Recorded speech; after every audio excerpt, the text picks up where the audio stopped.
What is up and welcome back to Working Hard. I seriously can't believe this podcast is old enough to have returning guests, but after we had our first ever guest, Connor Walker, back on, so many of you asked for similar episodes with our earliest guests, and so I've been so excited to talk to George Heaton, founder of Represent, today. When I spoke to George back in 2021, Represent was a huge cult success, but to be totally honest, I'd only just discovered them, and now you would struggle to find anyone with any sort of interest in fashion who hadn't heard of them.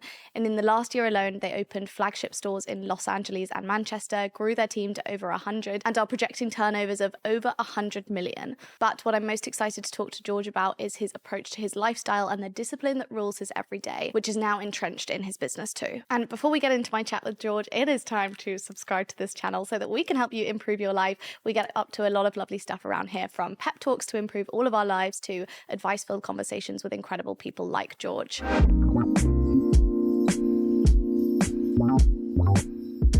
Thank you so much for joining me. Thank you. Cheers for having me. In person for the first time ever. Mm-hmm. Big growth for both of us, actually, since last recorded about 4 years ago. I can't believe it's been that long. I know. It really doesn't feel like 4 years. But how much have you done since then, though? I mean, we'll be going into how much you've done. And I feel like with the business's growth in that time, even at that time, Represent felt like it was really having a moment. And I think the way you've been able to sustain that growth since then, and also you as a personal brand and just seeing the whole movement really go from strength to strength, I think has been really, really amazing. I think that was the start of like where we're at now, really. That exact moment was like the start of the huge growth that we had. Yeah, and I can't wait to get into it. So first of all, I always ask every guest whether you feel like at the moment you're more working hard or hardly working. Come on. Please. Always working hard. Yeah. Only setting you have? I guess so, yeah. Try to relax from it, but I can't. And do you feel like you're able to get like little bits of relaxation in, say, a week or a month? Or are you the type of person that fully switches off in some settings, or are you fully always on? I think I'm fully always on within. So like in the mindset, yeah, fully always on. I can detach myself physically and do other things, but I don't think you can get away from it within your mind. Yeah. I'm sure you're the same. Yeah, and I think there is, I mean, we'll go into it and we'll go in a lot into your routine and the business, but also personal brand. And I think that there is this real catch-22 when it comes to building a business that is somewhat tied to your personal brand, or even if it's not to your personal brand, your kind of ethos and the way you live your life and all of that, and the downsides of that, and how we can really create success that's lasting success whilst also understanding that we are human. Right. And there are some limits there. Yeah. It's a double-edged sword, isn't it? There's like duality to it, because you set yourself these crazy standards and you have to live to that persona that you've like put out there, and that's your image. So then that gives you this opportunity to actually do that. But at the same time, it does weigh heavy on you when you know everything has to revolve around that. Yeah, of course. And I want to dive into what your hard work actually looks like. You've spoken a lot about routines and what you stand for, and kind of what you see as not just this view of work, but this view of kind of what your whole life should look like when living this kind of optimal life. What does your kind of daily routine look like now? It depends where I am. I spend 70% of my time in the US, 30% in the UK. So like when I'm in the UK, we have a gym and stuff in the office. So at the mornings I'm in the gym, and then we just work throughout the day. It's office till 6, 7 p.m. And because I'm there for only a short period of time, you've got to cram a month's worth of stuff into 1 week every month. But over here, it's the opposite. Like when I wake up here, obviously I'm 8 hours behind the UK. So I've got to catch up with everyone that's finishing their day in the UK. So I'll wake up super early here. So it's like 4 a.m. till midday. You wake up at 4 a.m. here? Yeah. Oh, because a lot of my calls start at like 7. And even then I try and get like some sort of morning routine in before that point. 7's 5 p.m. at home, right? So I'd prefer to like be on the home time zone and not have to have them wait for me. And I think that's just like a disciplinary thing. But over here, yeah, it's work until around midday. Then I'll train, get my training in, whether that's 1 or 2 hours. And then my LA day will start. everyone starts later here. They start at like 11. So I can go to the office here in the afternoon and it seems like morning and get the day of LA done. So some days feels like 2 days. Yeah, I was about to say, great. So you get 2 full working which is great. days But then by the weekend, there's no days. Yeah. Do you take full weekends off? It depends what we're doing. A lot of the times out here, we're doing a lot of creative stuff. So it's shoots and campaigns. Usually I'll do them on the weekends so it doesn't disrupt the week. Even though it's part of the work. Yeah, of course. We're so going to have a good time talking about burnout here. Yeah. And how does your routine look now, I guess, versus what it looked like last time we spoke? Like, what would you say are the key differences? What happened in 2021 was I hired a CEO. So I stepped out of the role of trying to do everything within the business, and he allowed me to just be in what I wanted to do, which is product, creativity, and content. And I really leaned into that over the past 4 years and put all my effort into those things. So it's not like I don't have to do finances. I don't have to do weekly check-ins. I don't have to see how people are getting on and what's going on in different departments. So I have a lot more creative freedom within what I do. And what about the kind of what you do outside of work, or I guess not so much outside of work because it feels like you have this kind of work-life integration rather than kind of like, this is me living, this is work and everything. But what would you say is the key difference in the things that you do as a person in your routine? So things like working out, I don't know, how you eat, like how you maintain, I guess, what you've put out as kind of, I don't want to just be someone who works hard. I also want to be someone who's super healthy, who's super fit, all of that. Kind of built the brand around my lifestyle. So like I put 247 out actually just after I'd met you on that podcast. And that was like my way of being able to put my physical work, my mental work, and like my training, my diet, my exercise into the brand. So that could like become something that was intrinsically linked to the brand, but also me improving myself. And I guess it feels kind of like selfish when I look back at it, like why I did that. But if it made me feel better and it made me be able to include every hour of the day and to represent, and now that has its own whole ecosystem where that's like a brand for itself. So what I try and do is like, whenever there's something that I'm into or enjoy, if I can bring that into the brand and it can make something of itself, then I'll do that. Yeah, and I think, you know, you can always look at something as selfish, but I think if we were to look at that as selfish, then we'd also look at a lot of the great brands that have been built as selfish. Same with great products, all of this. Like so many of the best products and best brands have come out of the founder's need for that brand or product to exist. So yes, it is entirely self-serving, but it's so self-serving that there was enough passion to actually be like, do you know what? I'm not just going to go out and try and find this product. I'm actually going to make it. I'm going to make my whole life around it. I'm going to try and make it something big, all of that. Especially like if we go back down the route of what 247 is and represent, like it changes people's lives. People DM me every day about how it changes their lives. And if that's just something that I'm passionate about that I can do for other people, then why wouldn't I do that? Yeah, I'd definitely say actually you're one of the most motivated people that I know, and it very clearly comes across in everything you're doing and all parts of your life. Where would you say that motivation comes from? I think from an early age, definitely my granddad and my dad. Like all I would ever see them do is work. They would drop me off at school and they would work. Then my mum would pick me up and I wouldn't see them until they were coming home and I'm going to bed at 8, 9 p.m. because they've been at work all day. And that was 7 days a week. So I was like, that was kind of bred into me. And then when I actually wanted to build the brand, I had to then live up to that standard because my dad had set it in the family and I didn't want to go into the family business. So I was like, okay, how do I match that standard and how do I make something of myself that wasn't through him? So I just felt like I had an obligation to do that. And I think after so many years of doing it yourself, you just kind of fall into it and I would say become obsessed with it. Yeah, no, I totally see that. I also think that there's two kind of schools of thought when you grow up with parents who work all the time. There's one side seeing that as a positive and being like, they worked super hard, that's now ingrained into me. And there's the other side of kind of there being an absence and then kind of being like, you know, say if you're saying they'd pick you up from school and then they'd work the whole rest of the day and you wouldn't really see them. I could also see why you would see that as a negative. Yeah. Why do you think you specifically saw their hard work as something that was positive and, I guess, I don't know, whether it allowed extra freedom rather than it being something that you could also see as like, I never saw them, and isn't it important to do that too? I think it depends personally on how you take it, doesn't it? And well, with my dad, I was like, he had a sick car and like his house was better than my friends' houses. So for me, it was motivating. He'd pick me up in this Range Rover and my friends would always be like, oh, well, your dad's car's fucking huge and sick. And I'd be like, it kind of made me proud.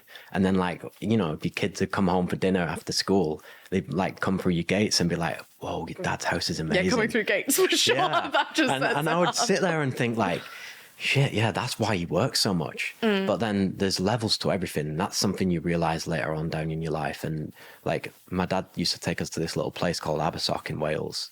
And like compared to what at school where everyone thought like we was like the big dogs, we'd go there and like we were nothing compared to everyone there. And then you'd realize like, whoa, there's like these people must work 10 times harder than what my dad would work. So it's just a lot of realization. And I think he showed me how to like understand, I kind of guess levels of wealth of where you go and who you'd meet and what you'd see. And I think unless you see things for yourself in person, you can never get to that point. Yeah. Yeah, no, I think that's really true. I think also as someone who, like, I don't know, when I was younger, I never saw my mum. Like, she was always working. And I think that definitely rubbed off on me too. At the same time, there's parts of that when you're kind of looking at the type of life you want to build in terms of, I don't know, a family and being able to kind of see them or whatever it might be. I also don't think I've necessarily got that balance right. I'm like, I've definitely inherited the like hard work, like, you know, able to do long hours, able to really work for what you want. But on the other side, I'm like, Do you feel like that'll ever change? Because I always feel like, is there a point in your life where then you actually flip that switch and you become the family person that you want to be? I mean, hopefully. Yeah. I think, you know, like there's I guess when any of us are working for something, the majority of the time we're probably working for more freedom or the ability to choose what we do with our time. Right. I think there's definitely a kind of tripwire there where a lot of us, what is enough gets more and more and more. Right. And therefore it's very hard to kind of ever be like, oh yeah, do you know what? I've got enough of all of this and I'm going to concentrate on something else. Or I think a lot of us, like for me, so much of what I do, like I love it so much. Like it is somewhat of a game to me, like not in a negative sense. Like it is stimulating. It is fun. It is the ability to build something that you yourself have created and dreamed up and spend time on that. Like that is such a huge privilege that I also want to do that. I think it's, you know, there's always trade-offs. Yeah. Yeah, I always think about it like I watched my granddad work himself literally to his grave, and it's like when do you actually turn that off? Or like I mentioned earlier, is it just levels to everything where you always want more? Like when are you able to actually realize like, all right, this is enough now? Yeah. So let's zoom out a little bit and we'll come on to speaking a lot about kind of ideas of balance and things like burnout and things like, you know, when is it enough? For anyone that didn't listen to our first episode 4 years ago, I'm pretty sure it was 4 years ago. I'm now going between 4 and 5 years ago, somewhere in that vicinity. When did you decide to start Represent, and what was the initial idea for you kind of in your head? What spurred you on to really want to start this brand? There was a few things. I was doing graphic design at college, so I was heavily into like graphic t-shirts and West Coast brands that I thought were cool. Streetwear was huge. That was like really blowing up in the culture, and Instagram was just starting. So I kind of had those things to like bring a bit of luck to me. Wanted to build a website and just sell products, and thought like, is it possible for me to make money with my art? Because I remember my brother went into a lecture in his uni, and he came out with it with two things. He was like, most artists only make money when they're dead. And I was like, I'm not doing that. And then he also said the average salary for a graphic designer was $40,000 a year. And I wanted my dad's car.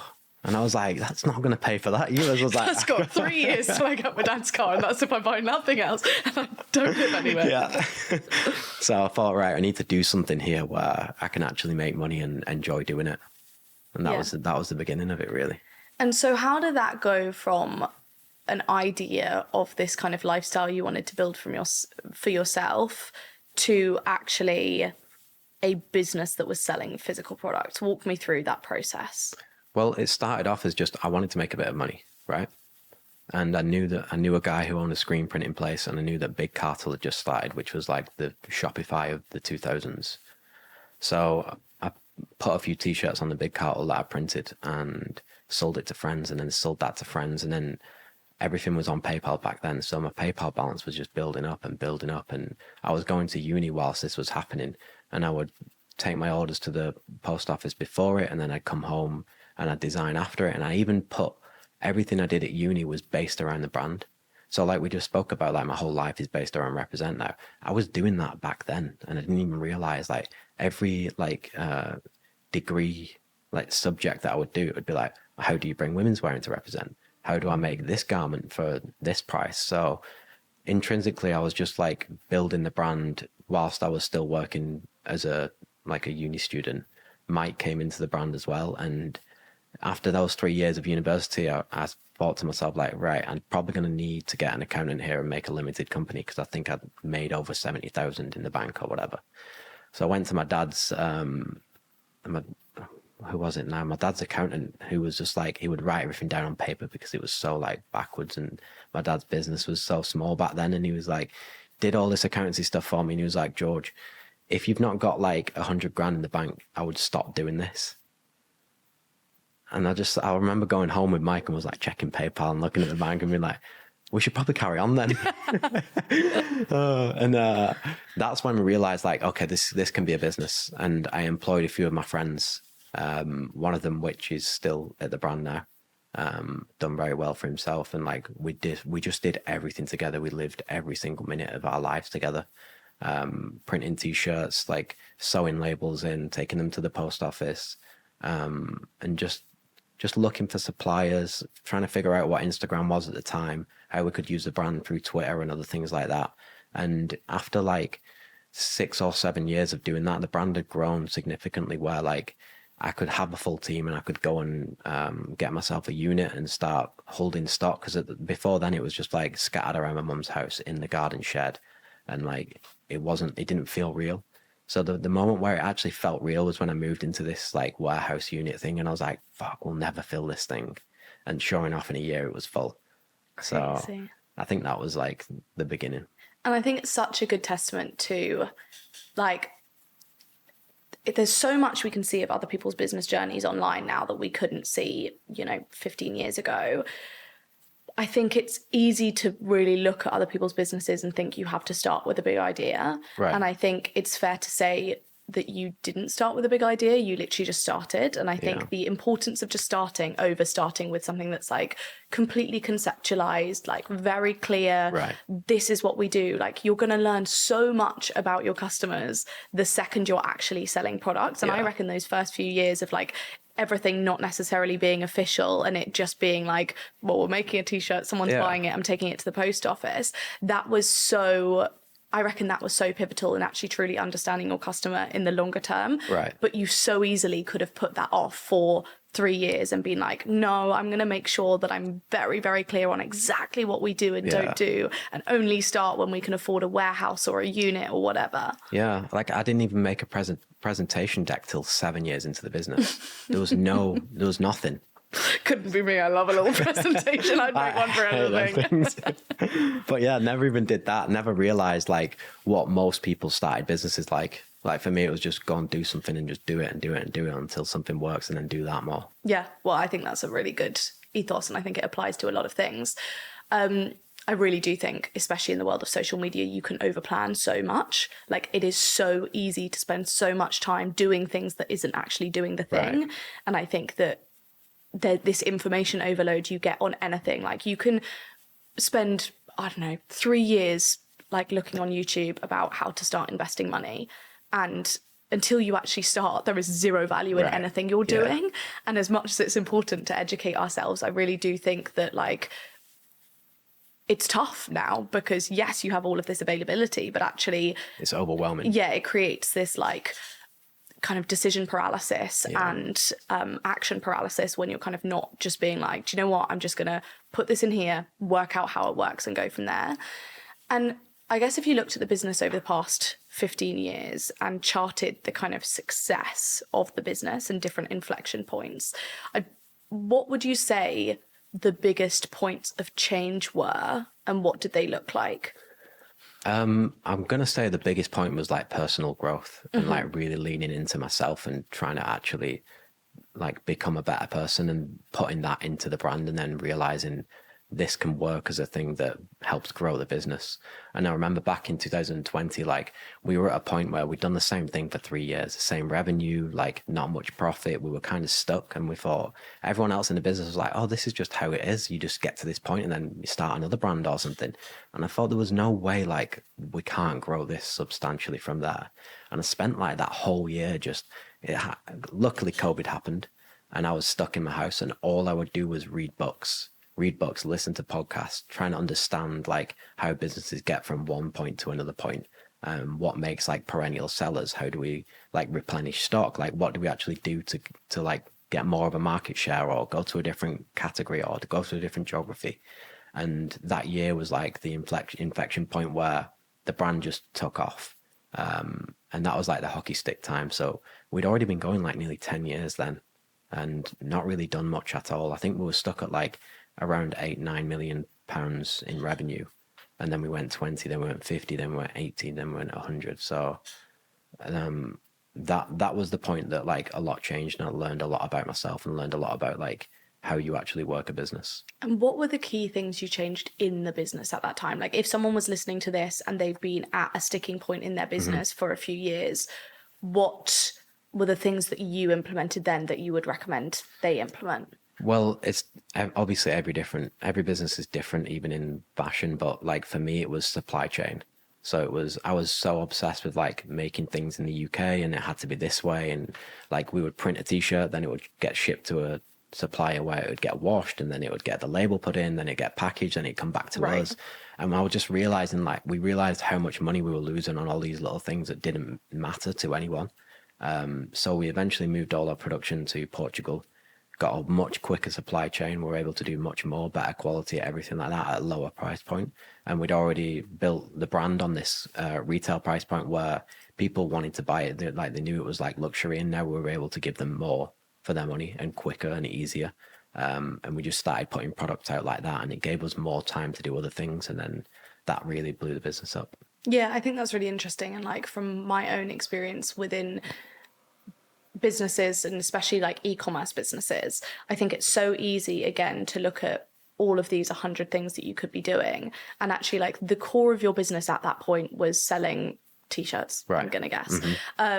So how can you make that process of even if it's just that process of selling t-shirts, how can you make that one process as profitable as possible, as quick as possible, as replicable as possible, as scalable as possible? Like even if you just double down on that one thing, I think one of the biggest moments that I guess I learned, like do less better, like really, really double down on like what are you doing and how can you make that thing that you're doing so much better and better for the company as well.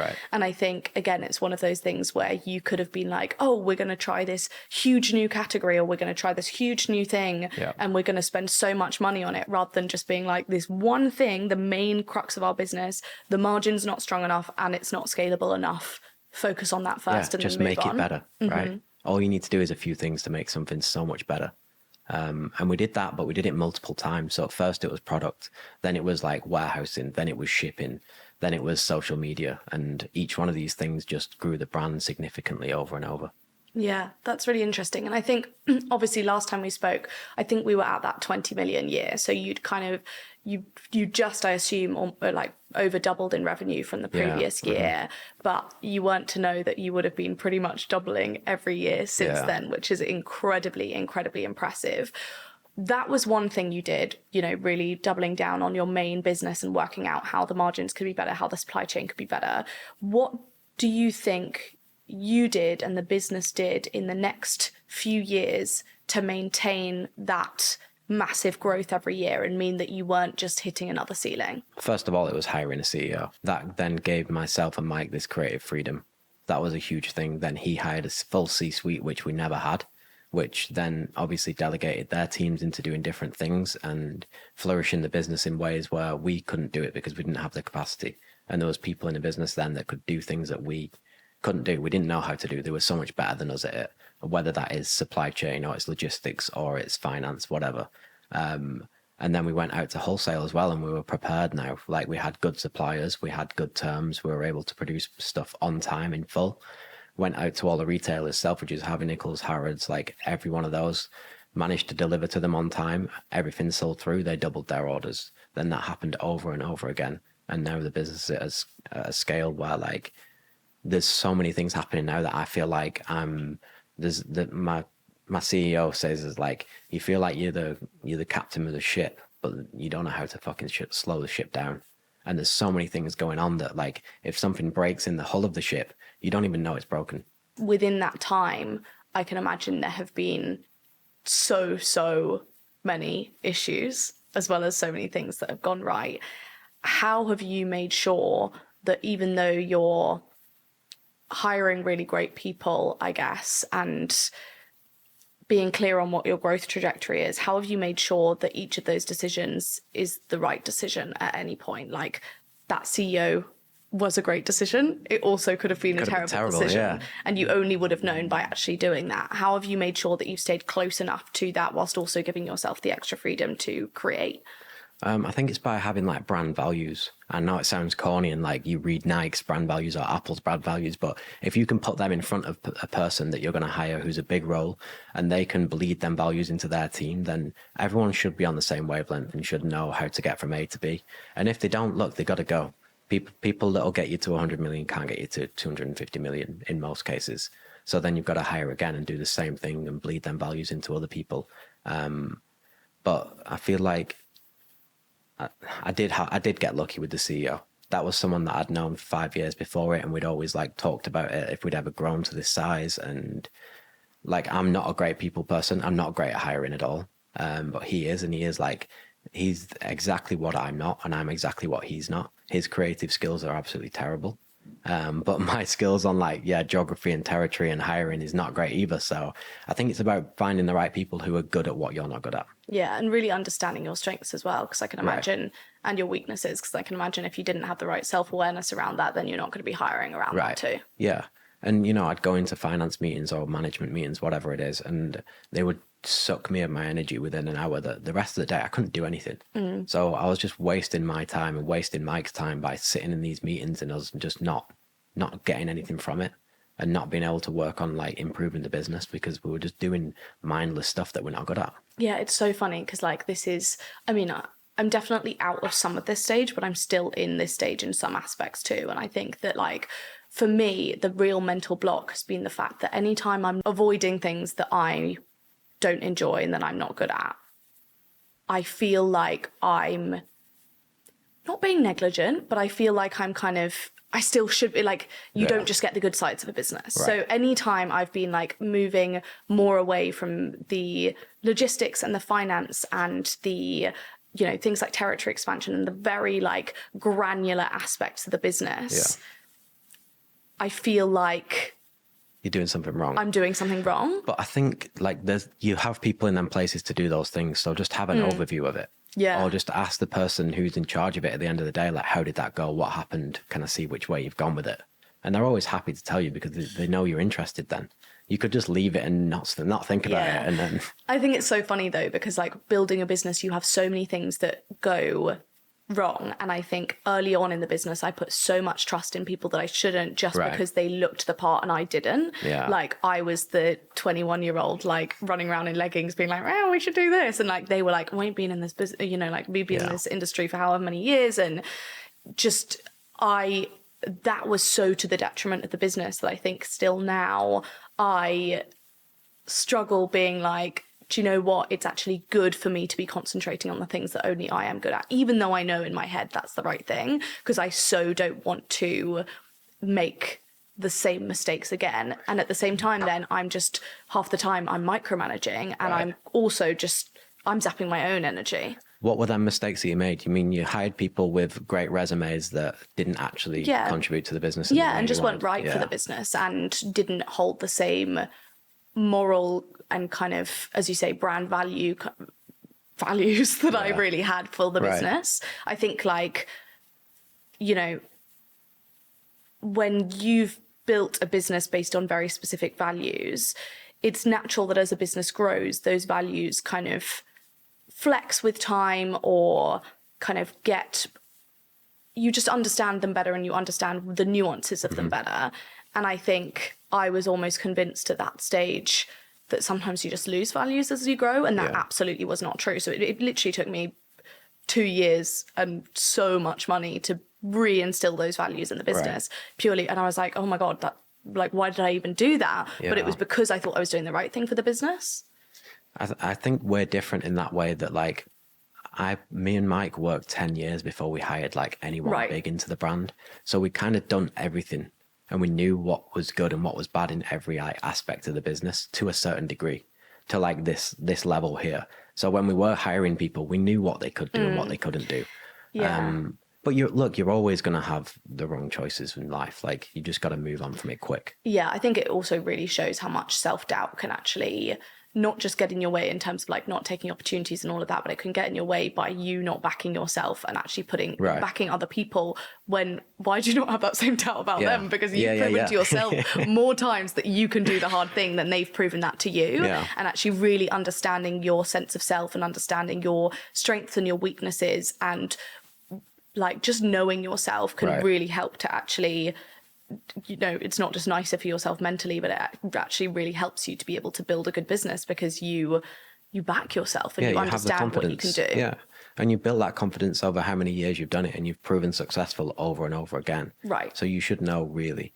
But like, I still have that problem now, like, especially in the creative side of things. Sometimes it can take 2 years to build someone up to the level where you wanted them to come in at. Like, I have this story about Mike does graphics. He's like all in on graphics, and he has like a left-hand man to him called Will. This guy came into the business, and for 2 years Mike was like, fuck, he's not doing it right, he can't get it, he's not getting it, like, can we get rid of him, like, can we do this, like, he's just not working, do you want to put him in somewhere else? And now he's like the best graphic designer fucking in the world, and like does everything that Mike was doing to a better degree. And now it's like things just take time a lot of the time, and you got to have patience. Yeah, no, absolutely. And what would you say the best days in the business have been since we last spoke? As in, not in terms of revenue or whatever, but your best days in the business. Oh, what, like breakthrough moments? Yeah, whichever. I don't know. I'm always like level-headed with everything, whether it's good or bad. I'm always kind of in the same mood and same mindset. There's been amazing launch nights where we're just like, fuck, I didn't even know that many people would come on your website and like see what you're doing and look at it and buy it. I think one of the best moments is we built a relationship with like Liam Gallagher's team, and then Oasis got back together, and like we already had the presentation ready to give them to say if we could do a collab, and then that happened, and within like 3 months it's online ready to go, and we like had one of the best sales nights ever. So I'd probably say that. I think that was so like intrinsically linked to us and what we'd done over the past years. So yeah, I think it's so funny because I think that every time you ask like a business owner which the best days are, they're never like, I don't know, the day you got secondaries or like any of that. It's always like the true days that reflect the passion and the moment, like, and the kind of reason that you started the business in the first place. Like, I totally understand why that would be your absolute best day, but it's so funny because at the same time, anyone else looking in could be like, oh, surely the day you got like this much in your bank account or whatever it might be. Yeah, but that wasn't the best day. It was just a strange day because it's so different to the norm that like you don't actually know what to do with yourself at them points. Yeah, no, absolutely. And what would you say were the worst days of the business since we last spoke? I always have a lot of fear and doubt with everything we do, whether it's products or categories or like launching womenswear. That's been like an 18-month thing that we kept under the shadows for so long and then did it.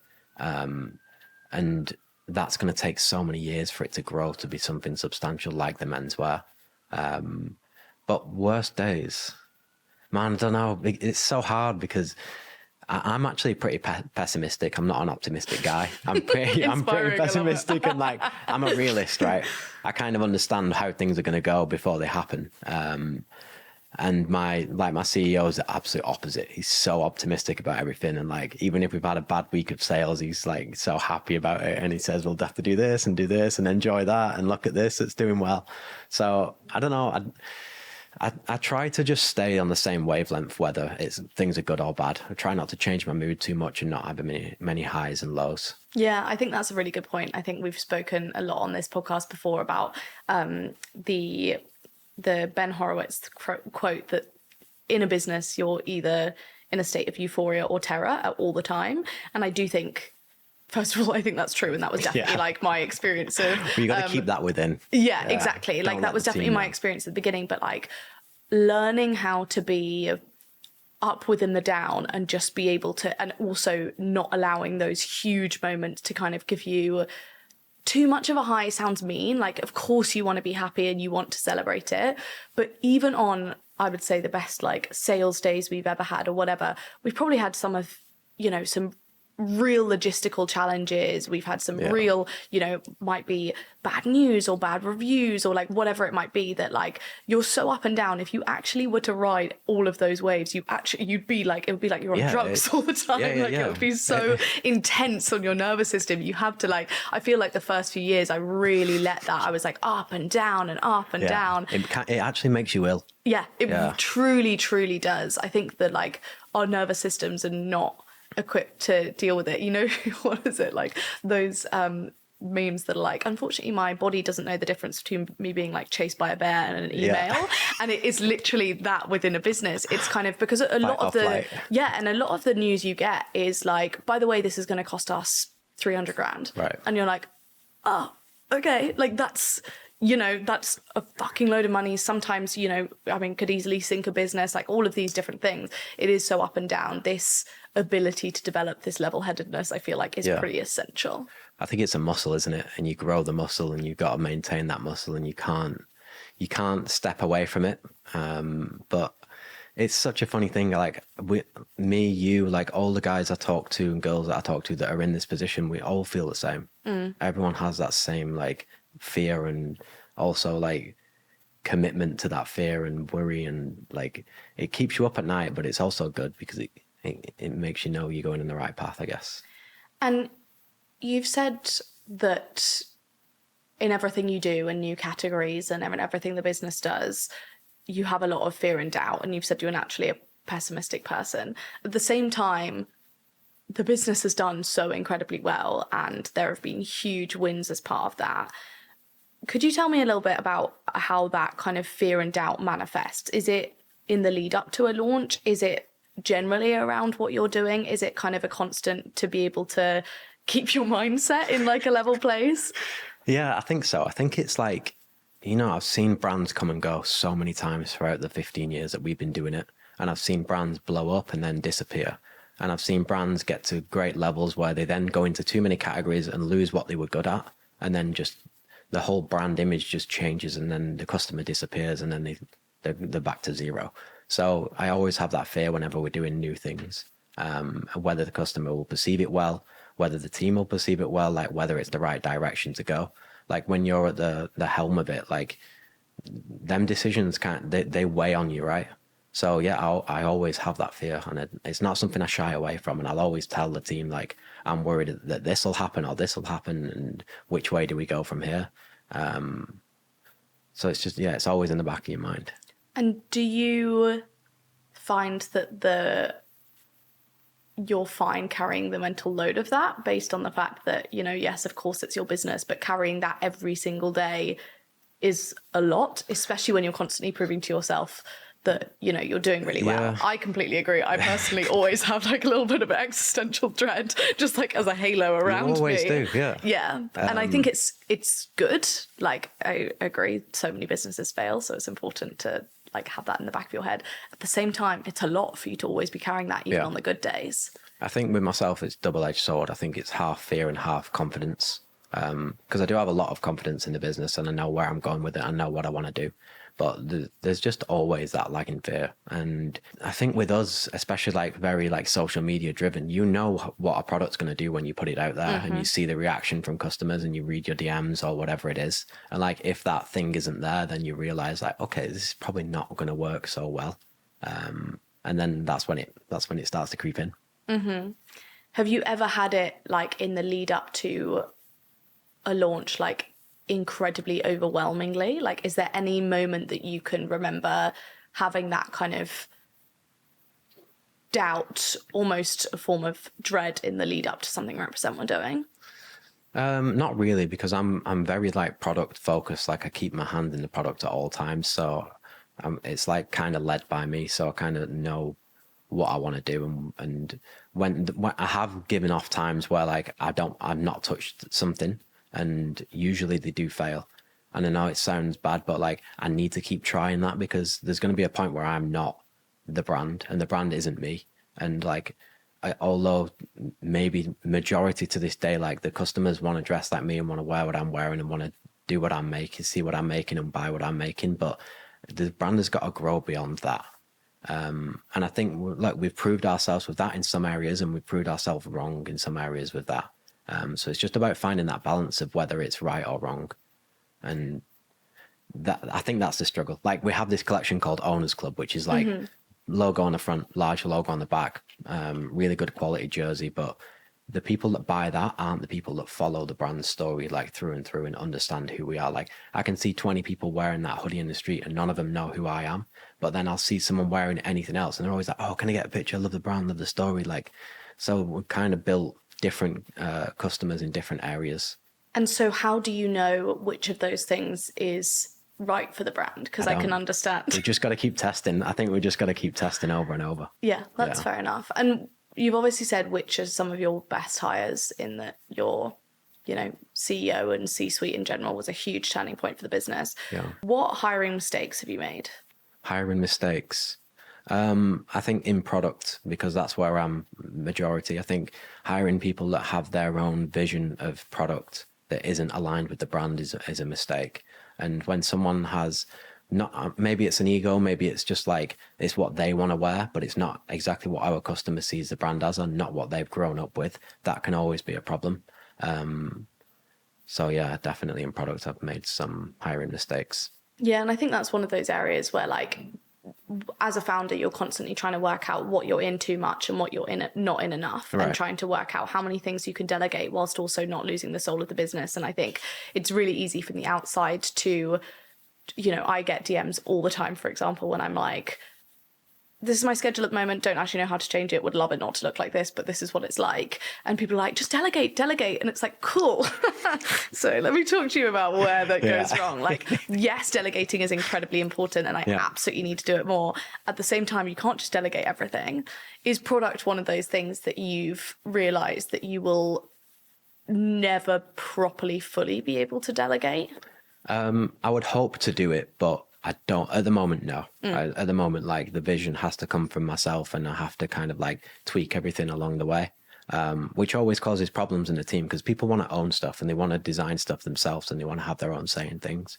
So I do try my best to like not be so involved with it fully, but I also kind of know what our customer wants because I'm sit there and I listen to them all day, every day, and I talk to them and I look at them and all of this stuff. So like, I do know what they want.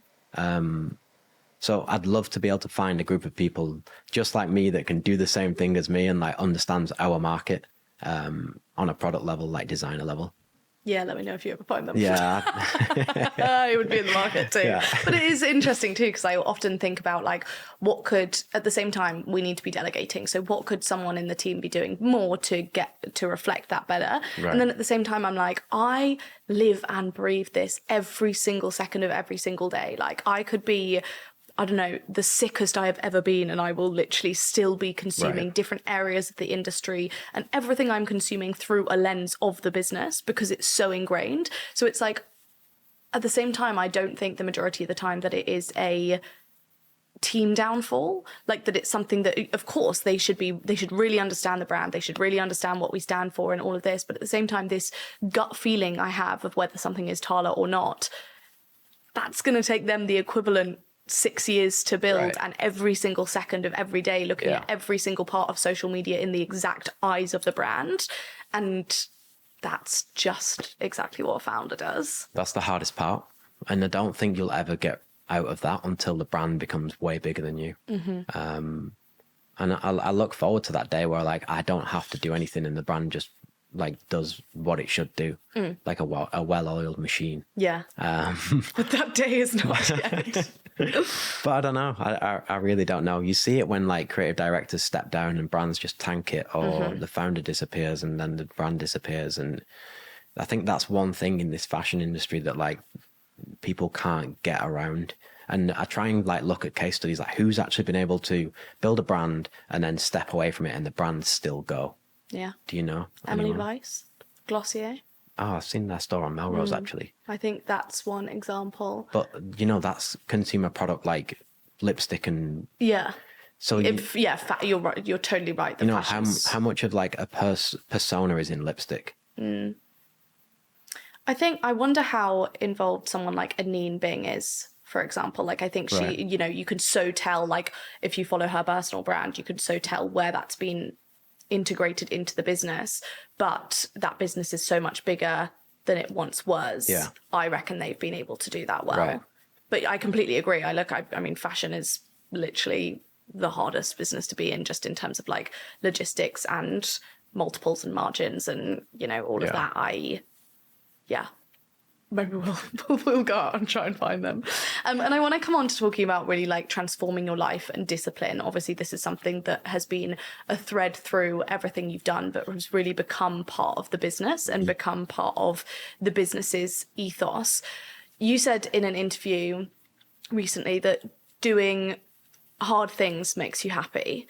And I really like this idea, and I talk about this type of thing a lot on the podcast when it comes to discipline and habits. Could you explain a little bit more what you meant by that? Yeah, I mean, doing hard things, whether that's having to have a hard conversation with someone or running a marathon or like whatever it is that you find difficult and a step further than what you used to. I feel like if you can do that every day, or at least as much as you can, it keeps you level headed and it keeps you going. And that's how you're going to grow as a person, right? You can't grow if you stay in the same circle, do the same thing every day and never step out your comfort zone. And whether that is, booking a local 10K or it's having to have a hard conversation with someone that works for you, just doing them things will actually open up your mind to realize like doing hard things really works for yourself, and just like relaying that into the business, especially in like a work level, is something I love. And when did you start to really implement that in your personal life, I guess? Like, has that been the case for the past 15 years, or has it been more recent? No, never. Like, I would shy away from it. But until like 2020, when I spent a lot of time looking in and doing my own thing and understanding like how to get from A to B, I guess I just became more unapologetic in myself and how I set my standards and how I expect people to live to those standards.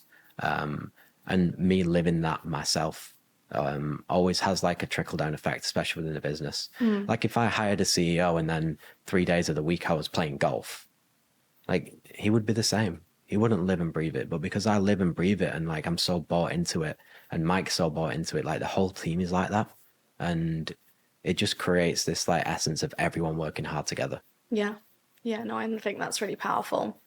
And does it ever weigh on you a lot that you've got this kind of brand that is tied so into this ethos that you have around discipline and hard work and doing hard things, and you're also, you know, your personal brand is hugely behind that, and you're also vlogging around it, and you're doing like a lot of this kind of 360 content? Does that weigh on you, how much of that comes back to you?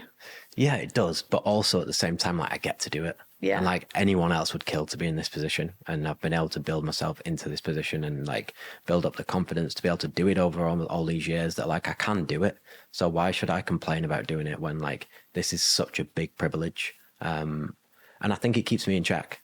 The way showing up on social media keeps me the way I am in real life. And I think when them two things change, that's when it'll be a problem. But I don't think it can change for me. And if someone was listening to this and thinking, do you know what, I actually don't make myself do a lot of hard things, and I am currently in a bit of like a rut when it comes to my life in general and where I'm trying to get to and the type of business I'm trying to build, what would you say to them in terms of actually making themselves do hard things, like putting themselves in the positions where they are doing that as a habit? I think one thing that I did that changed it a lot, and on that term, was this, like, it was a challenge called 75 Hard. And it was like, work out twice a day, drink this much water, read 10 pages, don't drink alcohol, whatever, stick to a diet. And just did that over and over and over again. And it just made my mind so much clearer with work. And then I was like seeing the progress in the running that I was doing and the training. And then like, once you start seeing progress, then you get addicted to it. And I think that's the same with anyone. If they're in a rut and like they feel unhealthy, like just start eating better and you'll see progress, and then you won't want to go back to the old things, right?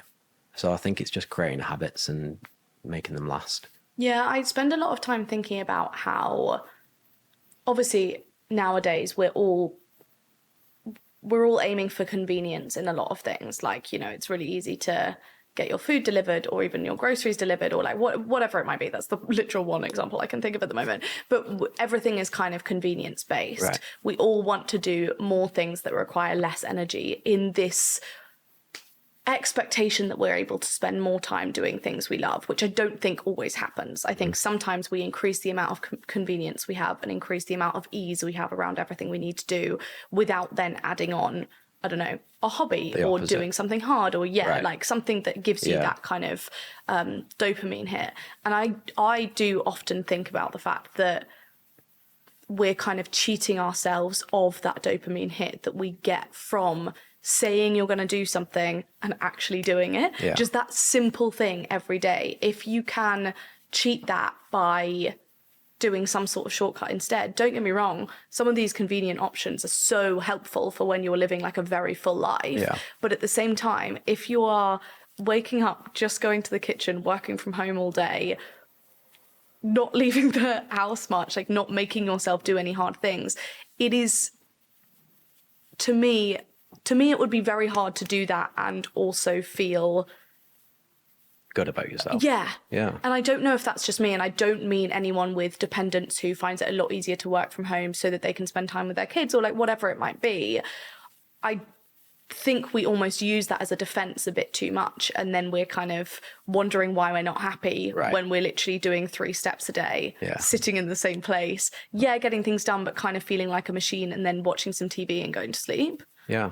But like, again, it's a double-edged sword. You've got to do the hard thing to be able to enjoy the easy thing. Right. And I think you've got to just train your brain into realizing that like you can't go and order that Uber Eats unless you've done that 10K run or whatever it is. Even if it's something so small, like go out and go for a walk and listen to a podcast, that'll give you the reason to be able to eat the cookie, whatever it is. Just always put something at the other end of the spectrum to make it worthwhile. And I think that's how you can get them dopamine hits and like actually kind of enjoy life more.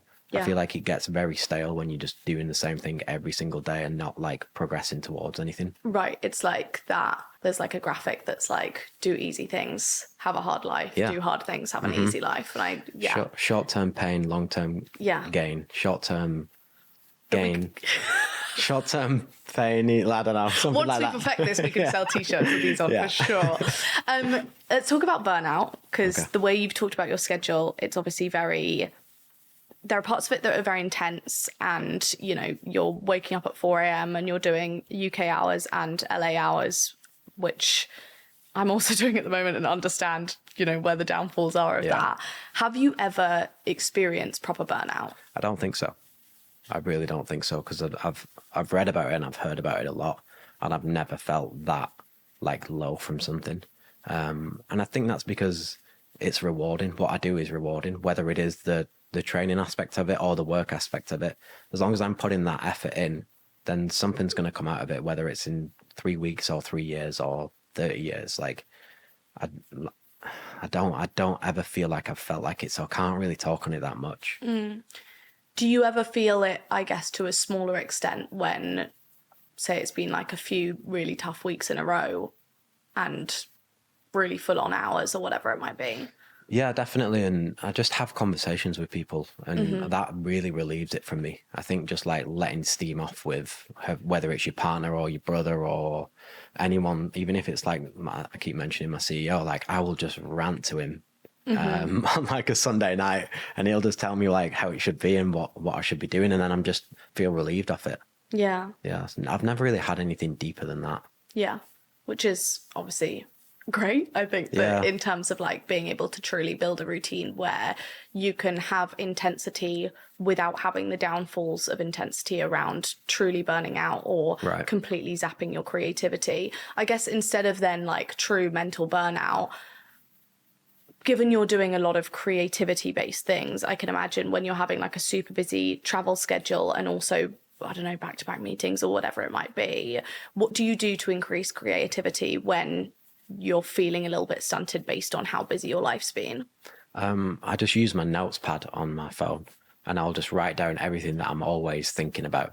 Like whether I've got the time or not to then go and design it or put it to the team, I'll just make sure I just make them notes so that when them meetings are over or them flights are done or on a different place in a different time zone, like I can just go back to them, and then that'll then create the spark that then goes, that's what I wanted to do. Let's go and try and do it now. Let's spend 2 hours doing it.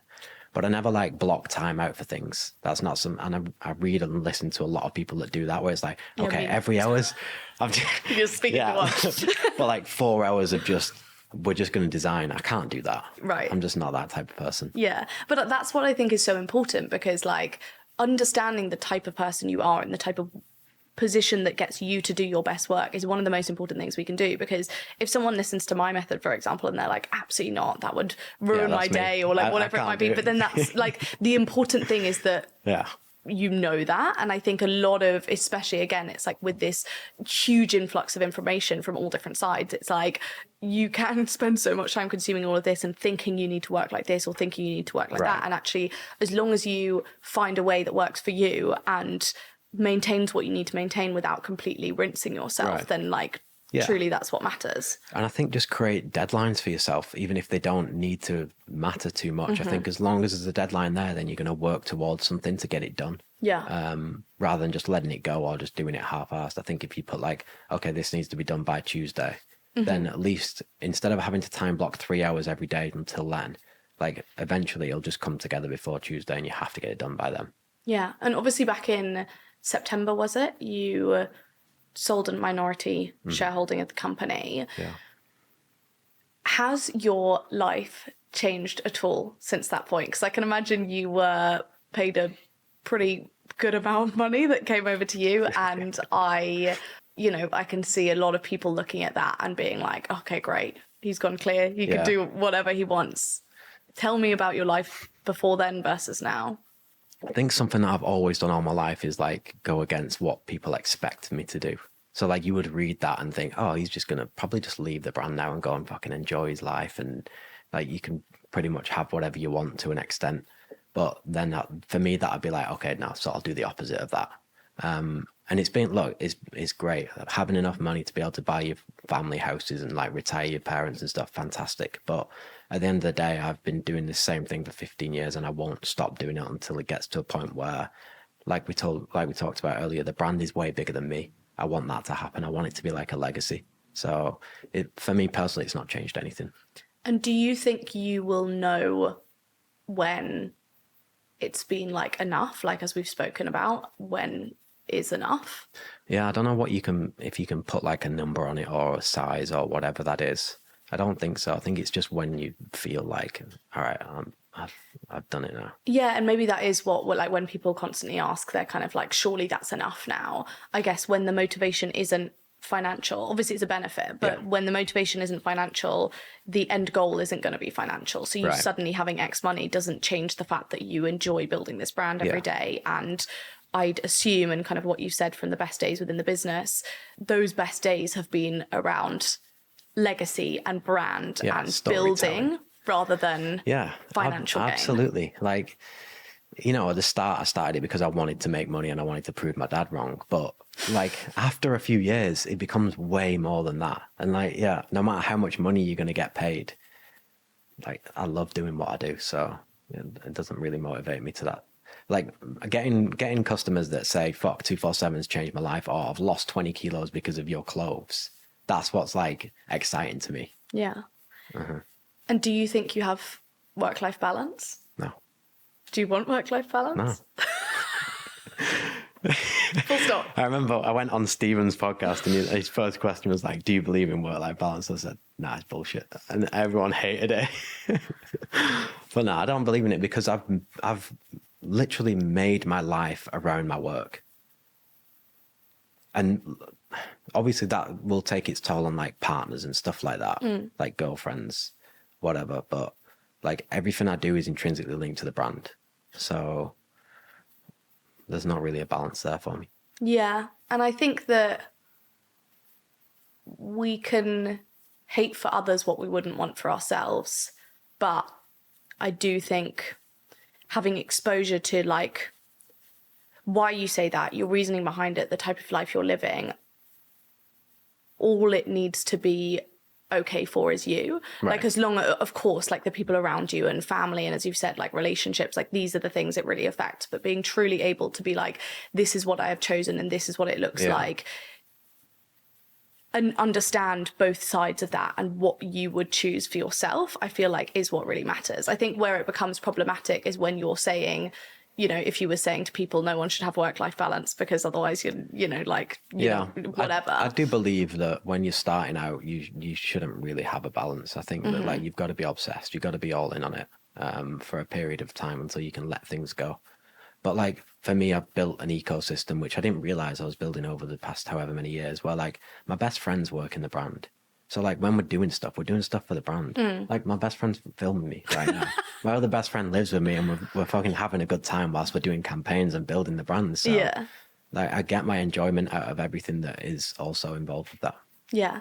And before we finish, I want to chat quickly about the decision to launch womenswear, because I think it's such a great kind of microcosm of the fact that you have been really clear on what your strengths and weaknesses are. And obviously also 4 years ago, you said you and Mike were really designing for yourself as a target customer. So obviously bringing that to women, I assume you're not designing for yourself anymore. How was that process, I guess, building the brand from that point to a different target customer, maintaining the ethos of the brand, maintaining what your motivations were behind it and all of that, whilst also knowing where your limits were and, you know, bringing women's wear designers into the business or whatever it might be? Well, we did it because the brand was growing exponentially at the time. And like for me, I love a challenge and I love something that is going to scare me and that is worrying. And that is the biggest scare that I've had over the past like 2 years when we've been doing it. But we hired a team that have extreme like capabilities and they've managed to build collections that are way beyond what we've been able to do in menswear. So we're also able to take that experience and that knowledge and that craftsmanship into our teams. So we kind of get the best of both worlds, where we're building something here that's going to stand for itself, but then we can implement that into what we've already got to make it ourselves better in menswear. And I'm not going to sit here and pretend like it's, oh, the launch has been amazing and it's so successful, and it's like, it's not. It's going to be a struggle for the next few years. Like we're starting from zero in a market where we've had no success whatsoever, not done anything. Our price points are pretty high. Like how are we going to stand out? It's going to take at least 3 seasons of data and then maybe 4 seasons for Tony and her team to really understand what the brand is about. But if we don't do it now and we keep delaying it and we don't ever do it, then we'll never know where we get to with it.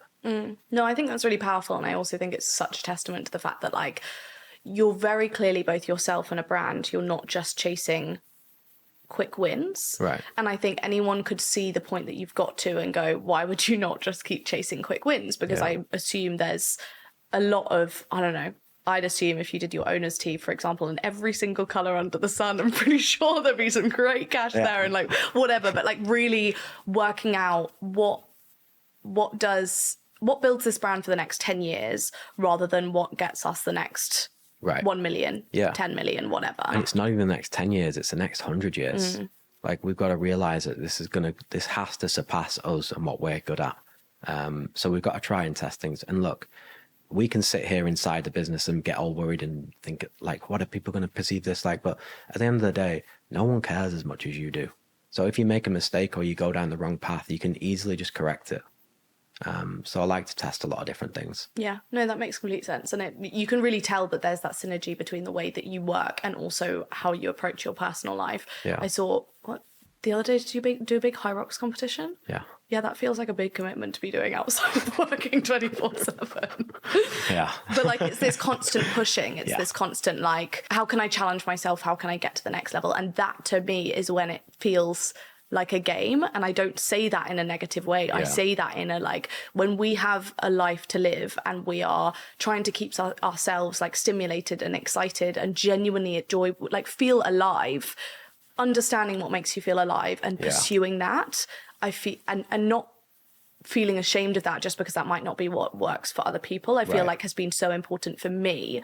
I think I definitely actually probably had more moments of burnout when I felt like my view of work-life balance was different from everyone else's and therefore I was doing it wrong. Right. And I'm not saying that to be like, oh, I work so hard and like, you know, all of this, but it is important. Like, it's important to know what you want, what makes you feel alive, what challenges you. And it might be completely the opposite from what it is for me or what it is for you, but understanding that, getting to the crux of that and replicating that and putting that into your everyday, like that to me is doing a service to yourself and the life you want to live.